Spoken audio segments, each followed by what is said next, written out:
Blessings, brothers and sisters. It's Pastor Chris coming to you this week with our Life Lifter sessions. It's week 5 of our series, and this week's Life Lifter is keeping the main thing, living a prioritized life. This week, I want to talk to you about what the Bible teaches us about successful people. And successful people do not allow unimportant things in their lives to become important. What is most important in your life? Can you answer that question? Is it your spouse, your job, your children, your ministry? You see, the Bible teaches us, seek ye first the kingdom of heaven, and then everything else will be added unto that. Our priorities in life should be first and most important, our relationship with Jesus Christ. Prayer, Bible reading, fellowship with other brothers and sisters, attending church, and exercising your spiritual gifts should be at the top portion of your priorities in life. As Peter began to follow Jesus in the Bible, his priorities changed.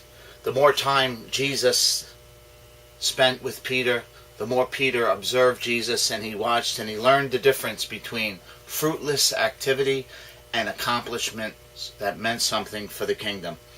As Peter followed Jesus for 3 years, he watched Jesus consistently invest in the things that would allow him to accomplish his mission.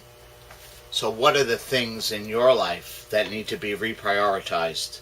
How are you doing this week with your priorities in life?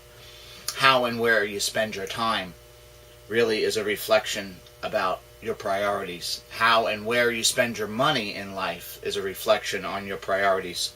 The book of Ephesians in the 5th chapter, verses 15 through 17 says this: "So be careful how you live, not as fools, but as those who are wise.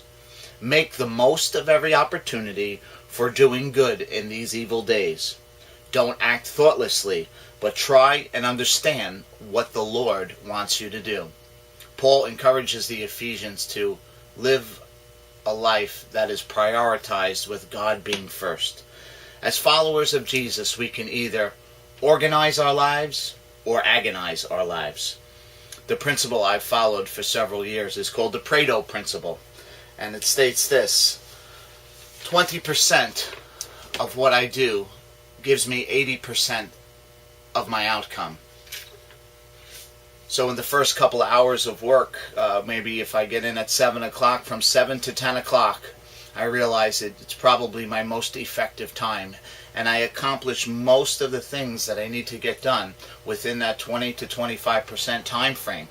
That gives me 80% of my results. The rest is probably just answering calls and doing different things according to your workplace. But to be effective, you have to be a good time manager. And no matter what aspect, whether in home with the children, taking them to practice in soccer and dance school, or being at church in your ministry, or just in your relationships, what you put into them is what you'll get out of them. So every year, in the beginning of the year, my wife and I take a look at where we're investing our time, our talents, and our treasure, and we sort of reprioritize them so we can bear fruit for the kingdom of God. God bless you, brothers and sisters. I hope you enjoyed session 5 of our Life Lifters, keeping the main thing the main thing. I want to encourage you this week to live a prioritized life. God bless you, and we'll see you next week.